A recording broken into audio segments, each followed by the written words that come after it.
de la glucosilación nos van a generar como una forma, bueno, como en un panorama general, como ya lo estábamos comentando, estrés oxidativo y a su vez también disminución del glutatión reducido. Siguiente, por favor. Bueno, hablando de la vía de la proteína sinasa C, vamos a observar que la hiperglucemia intracelular va a incrementar la síntesis de lo que vendría siendo el diacilglicerol. Este tipo de molécula va a ser un cofactor que va a activar las isoformas clásicas de la proteína sinasa, que vendrían siendo la C, la beta, la gamma y la A. Pero principalmente las que más va a aumentar, como pueden ver ahí en el diagrama, pues van a ser la beta y la gamma. Ahora, cuando ocurre que la proteína sinasa es activada, se va a desencadenar una variedad de efectos en la expresión génica, tales como, pues, el que ocurra un bloqueo de procesos para la función normal de las células. También se puede observar un incremento de las vías del daño celular. Y bueno, pues aquí vienen más que nada ejemplificados este tipo de fenómenos, ¿verdad? Por ejemplo, se puede observar una disminución en la sintasa de óxido nítrico y a su vez un incremento de endotelina 1, lo que nos va a ocasionar pues anormalidades en el flujo sanguíneo. A su vez podemos observar un aumento en el factor de crecimiento vascular endotelial que va a aumentar o va a ocasionar que se aumente la permeabilidad vascular. También tenemos como ejemplo pues un aumento o un incremento del factor beta transformador del crecimiento y también de otro tipo de factores como el activador de plasminógeno 1 que pues nos van a causar todo tipo de anormalidades, tales como pues la oclusión capilar y la oclusión vascular. También tenemos, por ejemplo, el aumento del factor, no recuerdo cuáles eran las siglas, del factor. Sí, que nos va a generar pues una expresión proinflamatoria de genes y bueno, también con el aumento de las oxidasas de NADPH vamos a tener un aumento de especies reactivas de oxígeno y en general pues vamos a tener todo este efecto que ya veníamos comentando de estrés oxidativo. ¿Sí? La siguiente, por favor. Gracias. Bueno, ahora en cuanto a la vía de la exosamina, vamos a observar que en este caso, bueno, cuando tenemos la elevación de la glucosa intracelular, vamos a observar que en su mayor parte esta va a ser metabolizada a través de la glucólisis. Sin embargo, lo que podemos observar aquí es que parte de la fructosa 6-fosfato se va a derivar a una vía en la cual, pues, bueno, a esta vía de las exosaminas, en la cual la enzima denominada glutamina o fructosa 6-fosfato aminotransferasa, como la pueden ver ahí por sus siglas GFAT, se va a convertir a la fructosa 6-fosfato a glucosamina 6-fosfato y al final a uridifosfato N-acetilglucosamina. Y bueno, este tipo de molécula, que es el uridindifosfato N-acetilglucosamina, nos va a generar residuos de serina y trionina de factores de transcripción y va a provocar a su vez pues, cambios patológicos en la expresión génica pues, que afecta a la síntesis proteica. Y esto en general nos va a ocasionar disfunción celular. ¿Sí? Y bueno, en cuanto a todos estos mecanismos, podemos observar que, bueno, todos ellos reflejan un... Creo que sí, él dime. quería decir algo. Ah, sí. Pero tiene el micrófono apagado. Ya, Igual y sí. bueno, Sí, dígame, doctor. después de esta vía, ¿cuál vas a terminar de hacer? Nada más vamos a comentar de la producción de Ok, superóxido y luego ya como que un esquema general, si le quieres dar rápidamente, de pues de lo que ya comentamos, que se va a producir proliferación celular, permeabilidad vascular, adhesión celular, y esto es lo que va a predisponer o va a generar la aparición de las complicaciones crónicas, y ya después de eso ya vamos a continuar con neuropatía. muy bien. Todos estos mecanismos de daño, nos queda claro que dependen de la hiperglucemia crónica, pero quiero que hagan una diferencia importante. ¿Se acuerdan ustedes de que nosotros necesitamos glucotransportadores para que la glucosa entre al interior de las células? Y estos glucotransportadores, que son básicamente una familia de moléculas, unos dependen de la acción de la insulina. ¿Te recuerdas cuáles glucotransportadores sí dependen de la acción de la insulina? Mm, no recuerdo, doctor. Clase, ¿alguien se recuerda cuáles sí dependen de la acción de la insulina? ¿Se acuerdan cuando vimos los efectos de la insulina que decíamos, aumenta los glucotransportadores tipo? Van a los 4. Son los Sí, cuatro, los perfecto. cuatro. Sí, son los cuatro, perfectamente. Si nosotros, vamos a imaginarnos una cosa. Vamos a suponer que nosotros tenemos dos escenarios de diabetes. La diabetes mellitus tipo 1 y la diabetes mellitus tipo 2. En la diabetes mellitus tipo 1, por lo general, no hay tanta resistencia a la insulina, pero hay defecto de la acción de la insulina. Y en la diabetes mellitus tipo 2, nosotros tenemos defecto de la acción de la insulina o resistencia. Y entonces vamos a tener que la probabilidad de tener un aumento de la glucosa intracelular es diferente en las dos situaciones. La gente que tiene diabetes mellitus tipo 1, si tiene hiperglucemia y tiene buena cantidad de insulina, pues va a tener mayor insulina intracelular. Y la gente que tiene diabetes mellitus tipo 2 no va a tener tanta insulina intracelular. ¿Por qué? Pues porque no se van a expresar los GLUT4 y no va a entrar la glucosa al interior de la célula. Pero al mismo tiempo, déjenme les pregunto para que recapacitemos juntos. ¿Cuáles son las células o qué tejidos son los que no dependen tanto de insulina para el transporte de glucosa intracelular? Clase. Pues Sistema el nervioso. hígado, Sistema nervioso central. Sistema nervioso. Encéfalo. hígado, Efectivamente. cerebro. Efectivamente. Entonces, en la gente que tiene diabetes mellitus tipo 2, aunque tengamos resistencia a la insulina, las concentraciones de glucosa intracelular van a ser más altas cuando tengamos hiperglucemia en el tejido nervioso por una sencilla razón. No dependen tanto de GLUT4 para introducir la glucosa. Entonces, si yo tengo hiperglucemia en el medio extracelular, seguramente voy a tener hiperglucemia dentro de la célula. Entonces, ahora que veamos neuropatía, vamos a ver que la hiperglucemia intracelular y las alteraciones que conlleva esto, como la activación de la vía de los polioles, de la exosamina y los productos avanzados de glucosilación, es más fácil que tengamos en el tejido nervioso estas alteraciones que, por ejemplo, en el tejido muscular o en otros tejidos. Muy bien. Adelante, por favor. Sí, bueno, si quieres regresarle a esa mera. Ok, bueno, ya nada más para comentar con respecto a la producción del superóxido, o sea, también este aumento o esta sobreproducción va a estar inducida por la hiperglucemia y bueno, esto va a ser a nivel de la cadena de transporte de electrones mitocondriales. Y más que nada era comentar que, o sea, la formación de superóxido va a resultar en peroxidación lipídica del ADN y de las proteínas y bueno, esto va a corresponder a un mecanismo de daño como tal. Y ya si le quieres dar a la siguiente, por favor.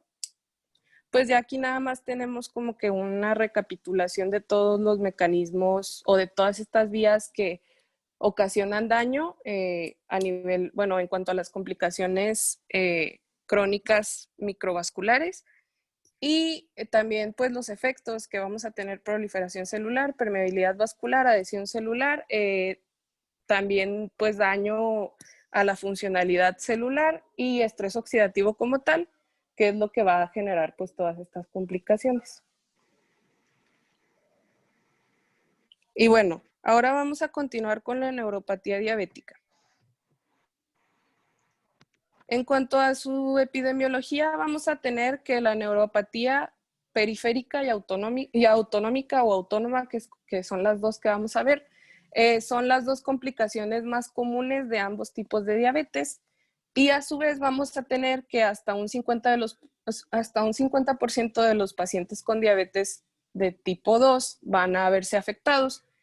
Ahora, en cuanto a México, se comenta que se ha publicado que 60% de los pacientes aproximadamente que padecen de diabetes tipo 2 van a tener alguna forma de neuropatía diabética, y también a su vez se menciona que la prevalencia aumenta a 50% después de 25 años de diagnosticada la diabetes. También en otros estudios, en otras bibliografías se mencionaba que la prevalencia es muy variable de un estudio a otro.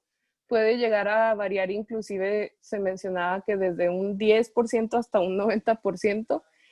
Y también otros estudios mencionaban que la neuropatía se puede presentar hasta en un 15% de los pacientes con diagnóstico de diabetes, o sea, con diagnóstico inicial de diabetes.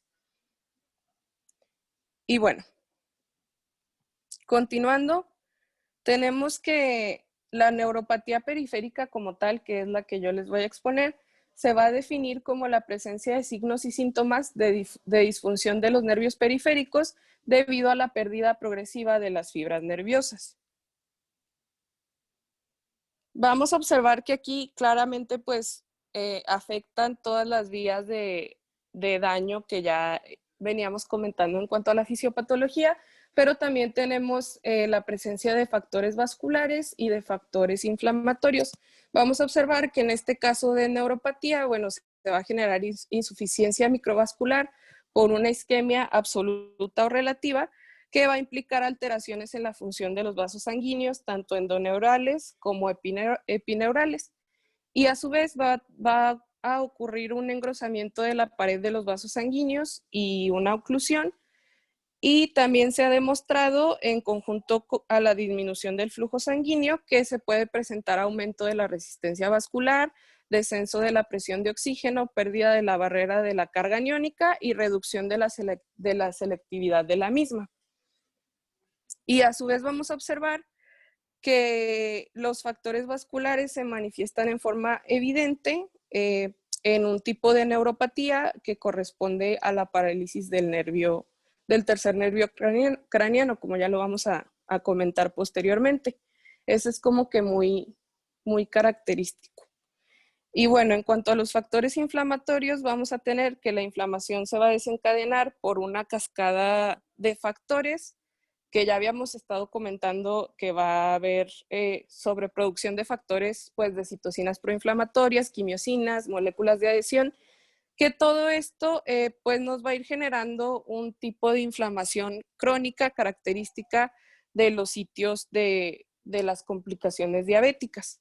A su vez, tenemos que la hiperglucemia, la hipertensión y la dislipidemia van a inducir activación del endotelio y van a provocar consecuentemente inflamación por una variedad de mecanismos, tales como los que ya mencionamos, del estrés oxidativo, la vía de los polioles, la glucosilación avanzada, etcétera, y también por la alteración de la síntesis del óxido nítrico. Y bueno, continuando con su clasificación, vamos a tener que la neuropatía diabética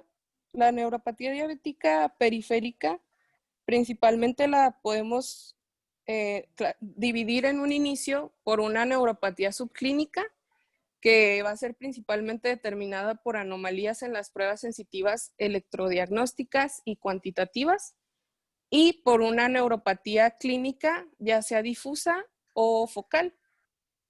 Y bueno, a partir de eso, en cuanto a la neuropatía focal, vamos a observar que esta va a estar representada principalmente por la mononeuropatía, que puede ser mononeuropatía como tal o mononeuropatía múltiple.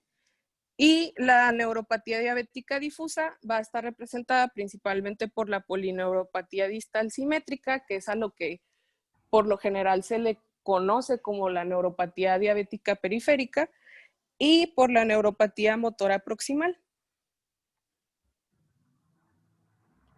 Y bueno, nuestro libro base también divide las polineuropatías o la neuropatía periférica en polineuropatía distal simétrica, en neuropatías periféricas aisladas y en lo que vendría siendo la presentación de la neuropatía diabética dolorosa, que es, pues estos son los tipos de neuropatía que vamos a ver a continuación. Bueno, comenzando con lo que es la polineuropatía distal simétrica, vamos a observar que, como ya lo comenté, esta es la forma más común de neuropatía diabética periférica. Y aquí, bueno, la pérdida de la función va a aparecer en un patrón muy distintivo, que es de media y guante, como lo pueden observar en el esquema, y bueno, se va a deber a un proceso neuropático axonal. Este tipo de neuropatía puede ser sensitiva, motora o de ambos tipos. De hecho, la más común es que sea mixta y va a afectar al 30% de los diabéticos en el entorno hospitalario y al 25% en el extrahospitalario, lo que es la variedad mixta. Y bueno, en cuanto a consideraciones de su subdivisión, podemos observar que tenemos una neuropatía diabética simétrica distal de dos tipos. Si gustas darle a la siguiente.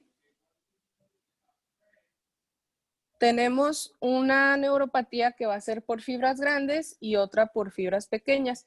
En el esquema anterior, pues era más que nada para ejemplificarles lo que es el sistema nervioso periférico y para comentar que, bueno, ya posteriormente vamos a ver un poquito más de la clínica, pero a grosso modo las neuropatías de fibras grandes van a corresponder más a lo que vendría siendo la afección motora, y las de fibras pequeñas van a corresponder más a la afección sensitiva. Sin embargo, como ya les mencioné, pues lo común es observar una neuropatía mixta.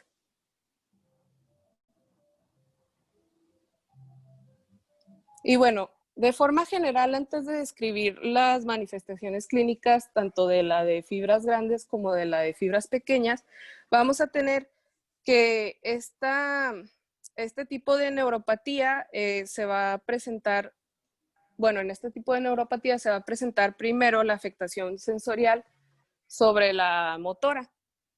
O sea, es más común observar en etapas iniciales afección sensorial que la motora. Y este tipo de afección suele ser bilateral, simétrica y asociada con el aletargamiento de la percepción de vibraciones y temperatura. Y bueno, a su vez vamos a observar que existen parestesias, disestesias, dolor y sensibilidad. Y como ya mencioné, la sensibilidad vibratoria está disminuida.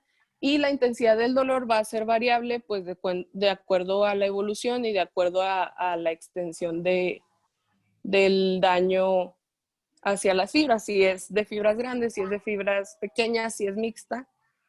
Y pues sí, en general.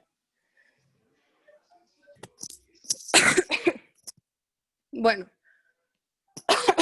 continuando con las manifestaciones clínicas de la neuropatía de fibras pequeñas, vamos a observar que aquí los síntomas pues van a ser manifiestos. Vamos a tener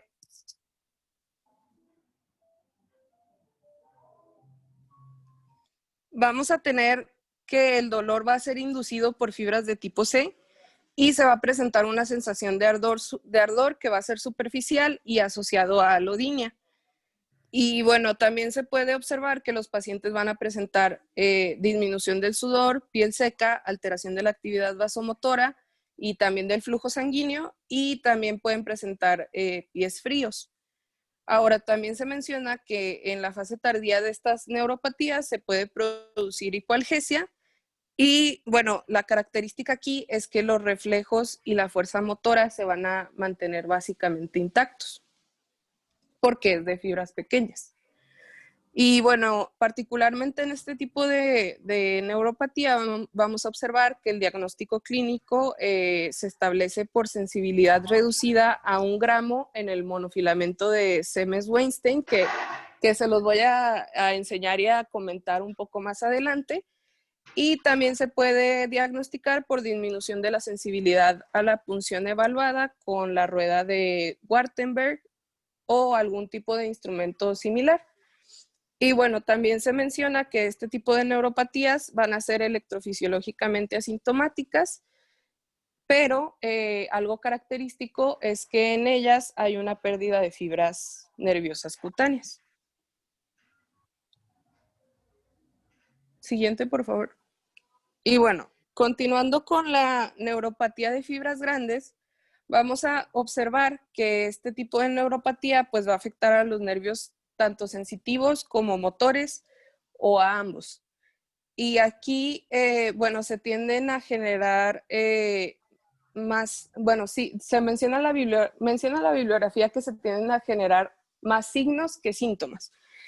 Y bueno, aquí se menciona a su vez que las fibras grandes van a favorecer factores como función motora, percepción de la vibración, sensibilidad postural y percepción térmica del frío. Por lo tanto, vamos a observar que los signos y síntomas van a incluir pues alteraciones de la percepción de la vibración, que de hecho se considera la primera evidencia objetiva de esta neuropatía, y también pues alteraciones en la sensibilidad postural y reflejos tendinosos atenuados e inclusive también ataxia sensitiva, que vendría siendo representada por una marcha de pato. Y bueno, aquí el dolor es originado o más bien corre por parte de las fibras A gamma. Y bueno, aquí este tipo de dolor se va a sentar en la profundidad y va a ser sordo o punzante. Y bueno, en cuanto a los signos en las extremidades distales, vamos a observar que estos comprenden atrofia de los músculos pequeños de los pies, la presencia de este tipo de dedos en martillo, que también, bueno, es más que nada característico que se presente en los dedos de los pies, pero también se puede presentar en los dedos de las manos.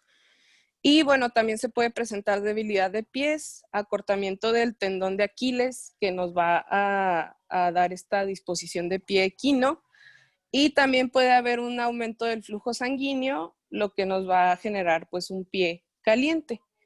Y bueno, también se menciona que en ocasiones se puede llegar a experimentar a su vez debilidad en las manos. Eso es lo del dedo martillo y el otro que dijiste, El pie equino. que no son las imágenes, ¿verdad? Sí, la primera, la de arriba, es el dedo en martillo y la de abajo es el pie equino. Nice, gracias. Muy bien. Siguiente, por favor. Bueno, eso sería lo concerniente a la neuropatía periférica, bueno, a la neuropatía distal simétrica. Ahorita más adelante vamos a comentar de que todo lo del diagnóstico y el interrogatorio, etcétera, etcétera, tratamiento un poco más englobado, pero si no hay más dudas, pues continuamos con otro tipo de neuropatía. Y bueno, la que sigue es la neuropatía periférica aislada, que en este tipo de neuropatía va a existir afectación en la distribución de un solo nervio, como su nombre lo indica. Y bueno, en el caso de que estén involucrados varios nervios en forma simultánea, se le va a considerar una mononeuropatía múltiple. Y bueno, este tipo de neuropatías se deben a una obstrucción vascular, pero también pueden ser causadas por daños por traumatismo. Y bueno, en el caso de la obstrucción vascular, se menciona que posterior a esta, los haces neuronales adyacentes pasan a controlar la función de los infartos, de los haces infartados, que diga. Y bueno, a partir de esto también se menciona que es frecuente que en este tipo de neuropatía se vean afectados los nervios craneales o los nervios femorales principalmente. Y a su vez van a predominar pues las anormalidades motoras. Va a ser como que lo más clásico que vamos a ver. Y bueno, Aquí esta tabla la adjunté porque es importante distinguir la mononeuropatía de lo que vendría siendo un síndrome compresivo, que también se puede presentar pues con mayor frecuencia en el paciente diabético que en el paciente normal. Entonces, pues principalmente se puede observar que los síndromes compresivos pues van a ser de inicio lento y van a experimentar progresión y a su vez van a persistir sin intervención. Y bueno, comentando de los síndromes compresivos, pues las localizaciones frecuentes van a corresponder al nervio mediano, cubital y radial, los nervios femorales, cutáneos laterales del muslo y peroneos y los plantares mediales y laterales. Y como pueden observar, en el caso de las mononeuropatías, pues el inicio va a ser súbito, por lo general afecta a un solo nervio, pero ya, como ya comenté antes, si afecta a varios al mismo tiempo, pues se le denomina mononeuropatía múltiple. Aquí va a haber pues más afección a los nervios craneales y bueno, la evolución no va a ser progresiva, sino que van a remitir espontáneamente y el tratamiento se limita pues simplemente al alivio de los síntomas, ¿verdad? Y bueno, continuando con la mononeuropatía de nervios craneales como tal, vamos a observar que este tipo de mononeuropatía se puede dividir en dos grupos. Las neuropatías oculares, que van a afectar a los nervios craneanos motor ocular común, patético y motor ocular externo, con las manifestaciones clínicas pues ya derivadas del tipo de nervio que esté afectado, pero por lo general se puede presentar diplopía, ptosis palpebral, alteraciones pupilares y cefalea ipsilateral. Y el más comúnmente afectado, pues viene correspondiendo al nervio craneal 3 o motor ocular común. Y bueno, el otro grupo corresponde a la neuropatía facial o del séptimo nervio craneal, que se va a manifestar clínicamente como la parálisis de Bell. Y bueno, aquí en este tipo de parálisis existe debilidad unilateral de los músculos de la cara. Y a su vez, algo muy característico que podemos observar es que la fisura palpebral no se va a cerrar. Entonces, pues, a partir de eso va a existir irritación corneal, como lo pueden ver ahí en el dibujo. Y a su vez, en este tipo de parálisis, pues puede haber alteraciones en el gusto. Y como les mencionaba, pues este tipo de neuropatías son de inicio súbito y presentan una remisión o una plena recuperación de la función dentro de un periodo de 6 a 12 semanas.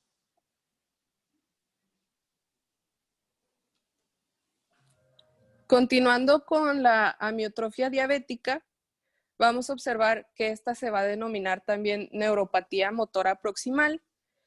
Y bueno, vamos a observar que este tipo de neuropatía va a afectar principalmente a ancianos y su inicio, que puede ser tanto gradual o repentino, se va a producir con dolor, atrofia de la cintura, ya sea pélvica o escapular, pero por lo general afecta más a la cintura pélvica, y fasciculaciones musculares. Y bueno, a su vez va a existir debilidad y desgaste muscular. Y este tipo de neuropatía puede ser simétrica o asimétrica. En cuanto a los músculos que se ven comprometidos, la bibliografía base nada más mencionaba el cuádriceps, pero también se puede presentar debilidad en los músculos psoas-ilíaco, obturador y aductor. Y bueno, en general, un punto clave que se debe de evaluar es que el paciente va a tener incapacidad para levantarse en la posición de sedestación. Eso es como un signo muy característico de este tipo de neuropatía. Y bueno, en este tipo de padecimiento existe remisión espontánea en algunos casos durante el transcurso de meses hasta años. De hecho, aquí se menciona que los síntomas mejoran a lo largo. ¿Mencionó algo, doctor? No, nada, no, nada. Ah, ok. De hecho, se menciona que los síntomas pues mejoran a lo largo de un periodo de 6 a 18 meses y en un 20% de los casos puede haber una recurrencia.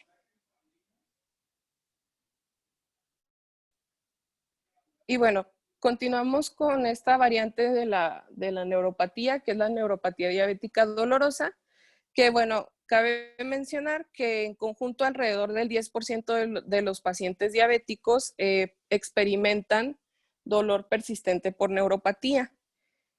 Aquí la neuropatía diabética dolorosa, ciertas bibliografías la dividen en casos agudos, entre los que comprenden de 6 a 12 meses. Y bueno, entre ellos el principal ejemplo corresponde al síndrome de neuritis insulínica, que pues es muy frecuente al inicio del tratamiento de la diabetes. Y ya los síndromes de más de 6 a 12 meses se considerarían crónicos. Y bueno, la particularidad de la presentación crónica es que este trastorno a menudo provoca tolerancia a opioides y analgésicos e inclusive pues puede generar un cierto grado de adicción. Y pues en general el tipo de presentación crónica es muy resistente a cualquier forma de intervención. Y bueno, también cabe mencionar que este tipo de neuropatía pues puede volverse física y emocionalmente incapacitante para el paciente y es muy común que el paciente a partir de eso inclusive llegue a desarrollar pues cuadros de depresión porque sí causa mucho estrago en la vida del paciente. Ahora, los pacientes se van a quejar de un dolor que puede tener características de ser punzante, quemante o penetrante, y algo muy característico es que van a presentar este tipo de hipersensibilidad al tacto ligero de predominio nocturno. De hecho, los pacientes van a referir que no toleran la sensación del tacto de su misma ropa de cama porque tienen una hiperalgesia pues muy exacerbada. Y bueno, también cabe mencionar que en ocasiones la ausencia de dolor no se va a deber a la mejora de la neuropatía, sino a la pérdida neuronal. Entonces, pues es importante que el médico practicante excluya la progresión de la neuropatía cuando el paciente refiera a cierto tipo de disminución del dolor. ¿Sí? Siguiente, por favor. Y bueno, esos serían los tipos de neuropatías. No sé si hay alguna duda antes de continuar con el diagnóstico.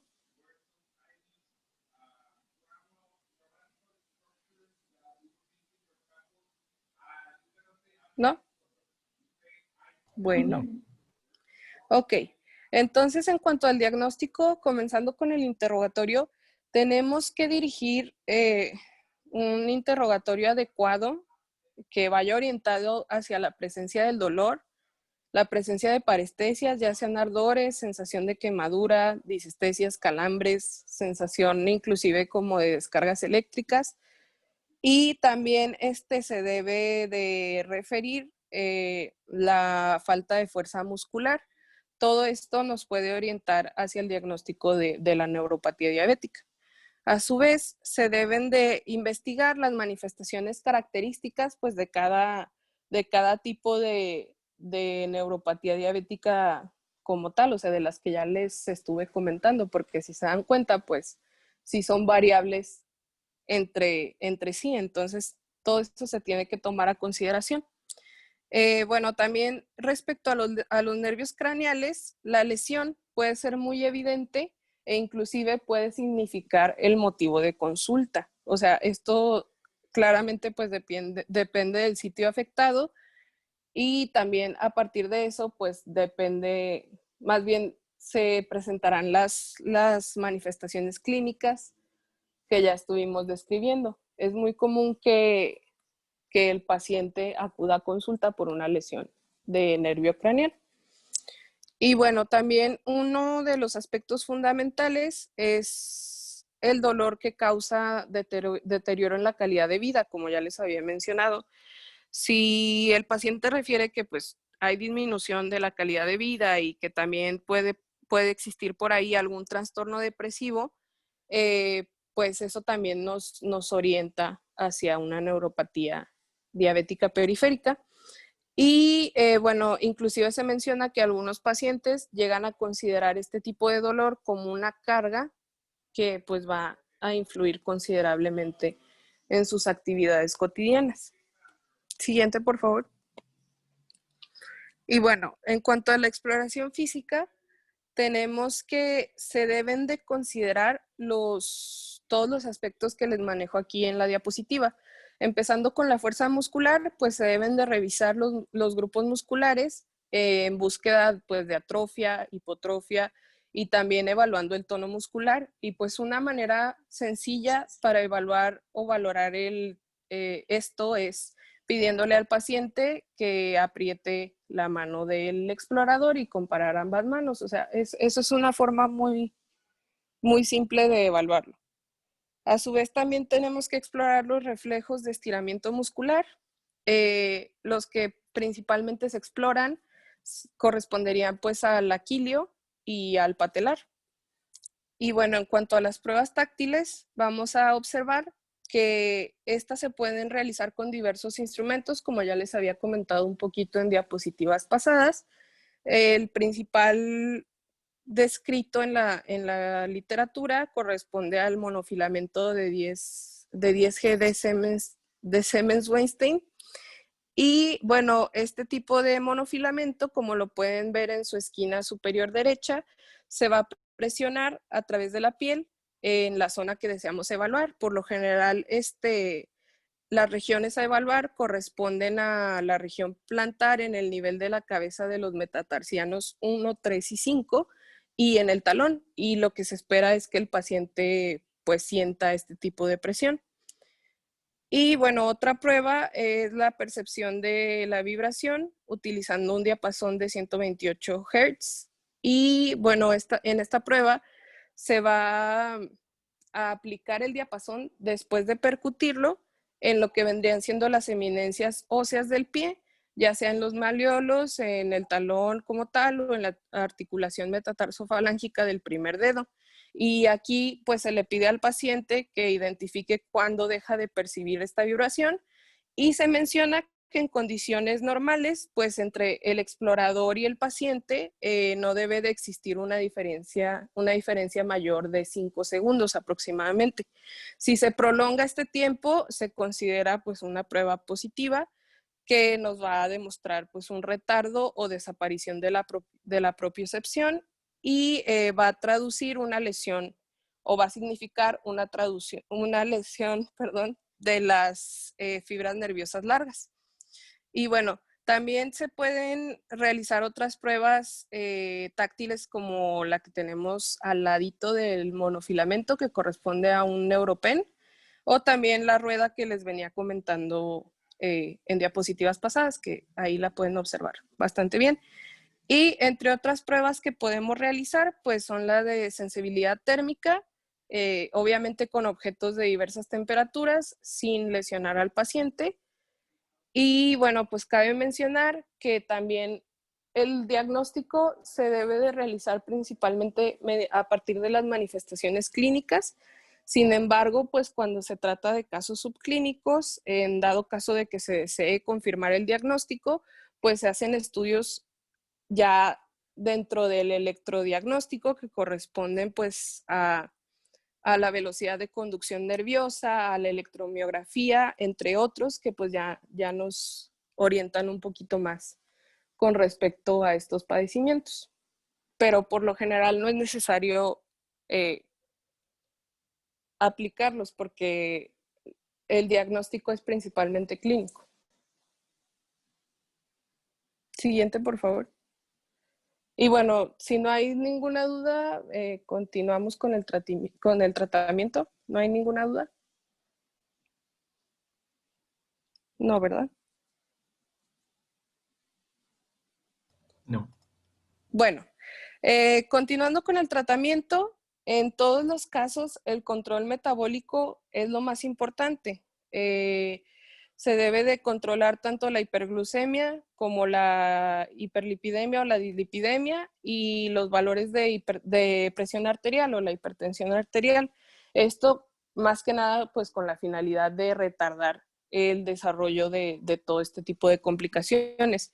Ahora, es importante desarrollar un plan de tratamiento que sea dinámico e informarle pues al paciente que la desaparición del dolor puede no llegar a alcanzarse por completo.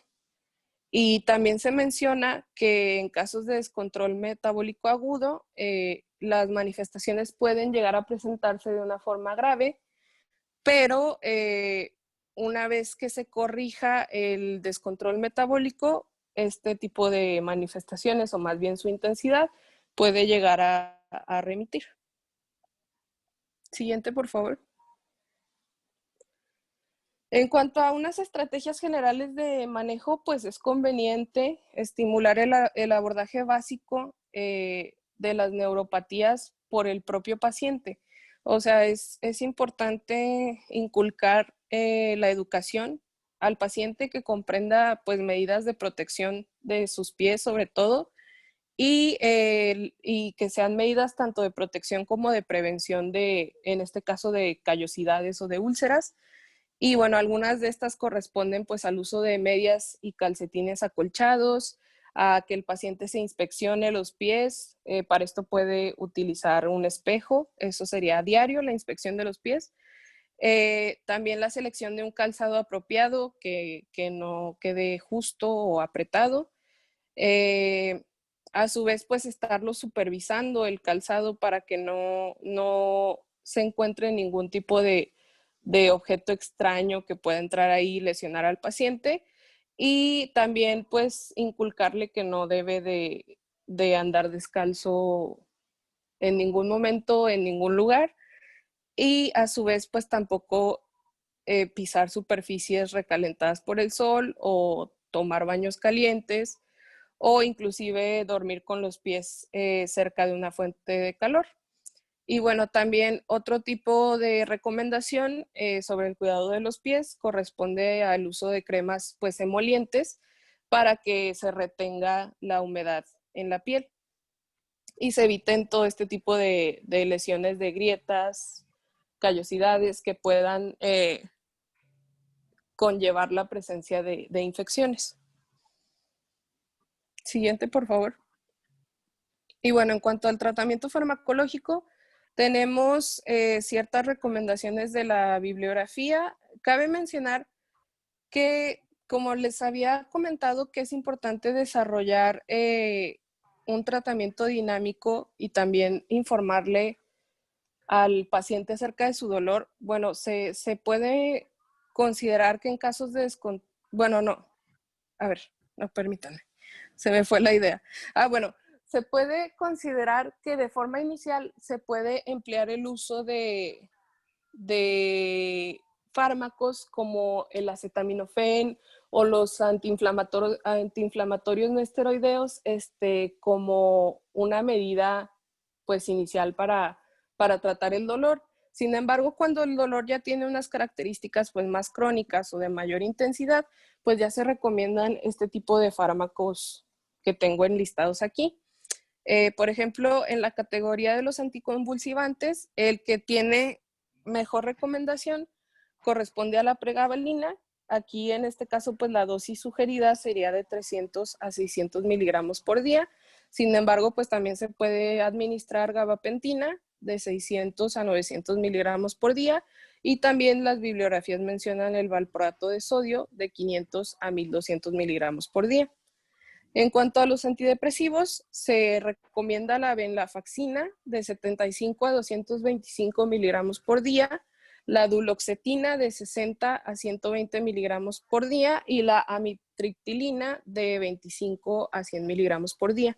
Ahora, cuando el dolor es muy intenso e incapacitante y no hay una buena respuesta a anticonvulsivantes y antidepresivos, lo que se recomienda son los fármacos pues opiáceos. Entre estos los que se suelen utilizar son el dextrometorfano de 400 miligramos por día, el sulfato de morfina con incrementos graduales de hasta 120 miligramos por día, el tramadol de 210 miligramos por día y la oxicodona de 37 hasta 120 miligramos por día. También tenemos la aplicación de ciertos fármacos tópicos, los cuales pues aquí nos recomiendan la capsaicina de 0.075% 4 veces al día, y también la aplicación de parches de lidocaína que, bueno, pues han demostrado su eficacia, aunque el tiempo de anestesia pues es corto, ¿verdad?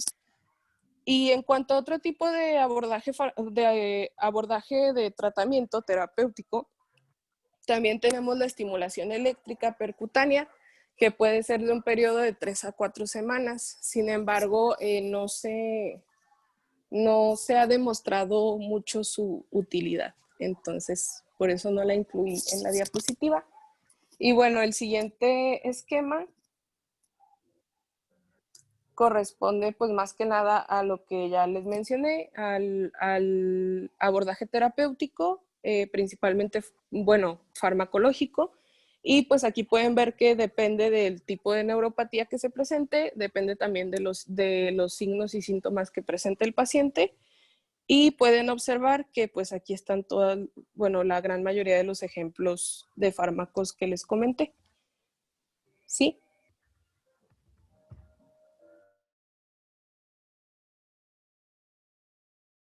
No, bueno, me faltaban las complicaciones.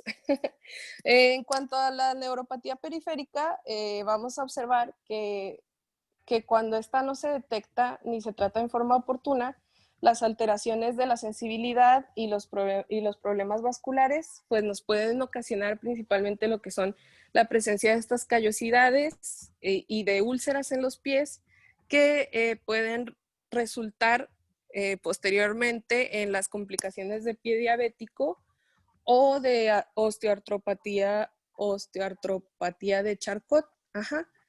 Y bueno, principalmente para evitar estas complicaciones, la ADA recomienda una evaluación clínica integral desde que se establece el diagnóstico de diabetes, y después de eso o a partir de eso, que haya una evaluación clínica integral cada año. Y bueno, aquí en esta evaluación se debe de considerar o se debe de evaluar la sensibilidad, la percepción de la vibración con el diapasón, como ya les enseñé, y la presión con el monofilamento. Y bueno, pues también se debe de hacer una revisión adecuada de los miembros inferiores, principalmente, pues para prevenir o para evitar cualquier tipo de complicación. Y eso sería todo de mi parte. Seguiríamos con neuropatía autónoma, pero creo que ya se acabó la clase. Sí, pero el lunes. Sí. ¿Hay alguna duda?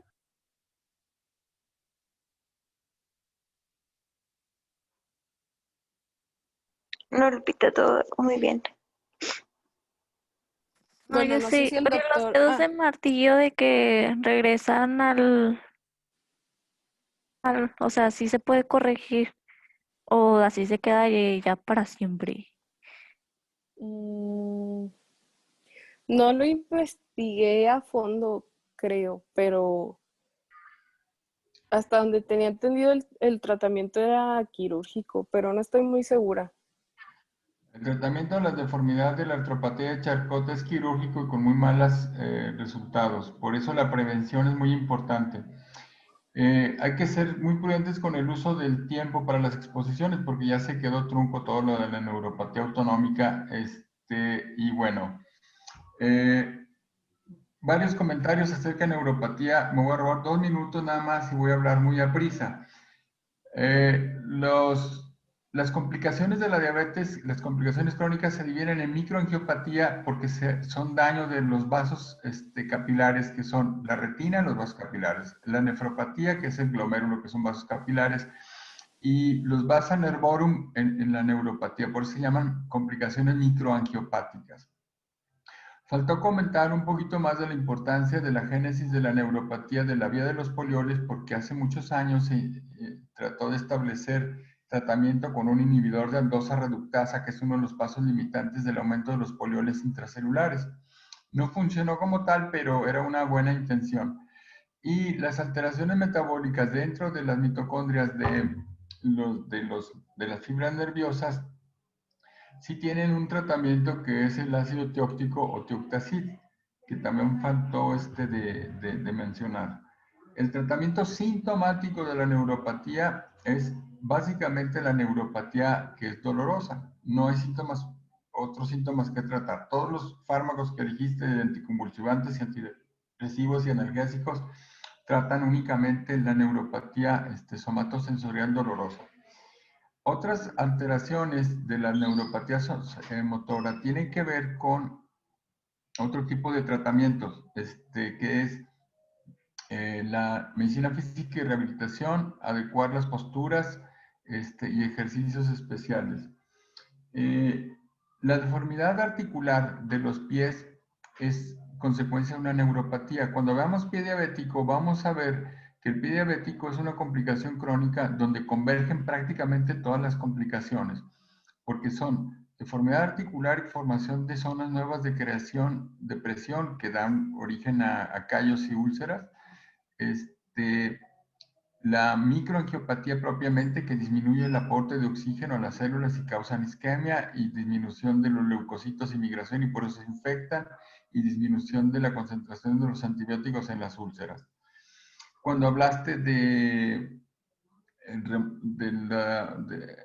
postura y todo eso, no hablaste de otra cosa más que de prevenir la aparición de lesiones del pie diabético. En epidemiología, una cosa muy importante es que la neuropatía autonómica cardiovascular está muy ligada a un aumento del riesgo cardiovascular y a un aumento del riesgo de tener muerte súbita o falla cardíaca. Y esto es un dato importante en epidemiología. Y bueno, básicamente es eso. Nos vemos. La próxima clase tendremos que incluir dos temas importantes que son nefropatía. En nefropatía, básicamente me gustaría mucho que quien va a poner, ya les contesté un correo, la clasificación de Mogensen es la clasificación que se utiliza para diabetes mellitus tipo 1, pero no es exactamente la misma para diabetes tipo 2, entonces hay otra clasificación, hay que comparar las dos y explicar por qué se tiene que tener dos. Y ahí, sobre esa clasificación, establecer cuáles son los mecanismos cuáles son las modalidades de tratamiento para cada una de las dos. Y en retinopatía diabética, ver cuáles son los tratamientos que se están usando en la actualidad, que tienen que ver con anticuerpos. Nos vemos, creo que hasta el 5, ¿verdad? ¿No? ¿Cuándo? Bueno, la próxima clase. Bien, sí. Ok, nos vemos. No, doctor. Gracias, doctor. Gracias, doctor. Hasta el lunes.